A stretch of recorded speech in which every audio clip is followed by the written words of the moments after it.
শান্তিপূর্ণ নির্বাচনের দাবিতে জেলা শাসকের দ্বারস্থ সিপিএম দক্ষিণ জেলা কমিটি। তারা দাবি জানায় বন্ধ দলীয় অফিসগুলি খোলার ব্যবস্থা করার। বিধানসভার ফল ঘোষণার পর থেকে রাজ্যে চলে আসা সন্ত্রাস এখনো অব্যাহত।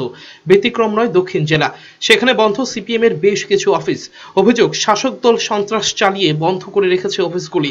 এই অবস্থায় লোকসভা নির্বাচন শান্তিপূর্ণ করার দাবি জানালো সিপিএম। বুধবার দলের দক্ষিণ জেলা কমিটির এক প্রতিনিধি দল সাক্ষাৎ করেন জেলা শাসকের সঙ্গে।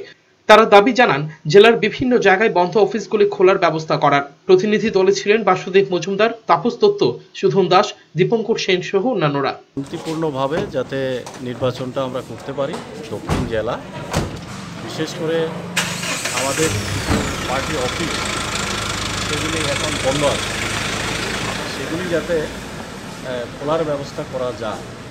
বিশেষ করে শান্তিরবাজার মহকুমা অফিস, রাজনগর বিধানসভা কেন্দ্রের রাজনগরের অফিস, তারপরে ঋষ্যমুখ অফিস, বরপাথরি অফিস, সমস্ত জুট জায়গাতে আমাদের অফিসগুলি, যেগুলি না করলে আমরা এই সময় নির্বাচনী প্রক্রিয়াটা চালু করাই মুশকিল হয়ে যাবে।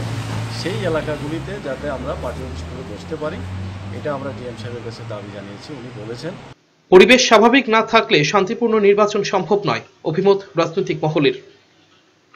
ব্যুরো রিপোর্ট, চ্যানেল 3 রাত।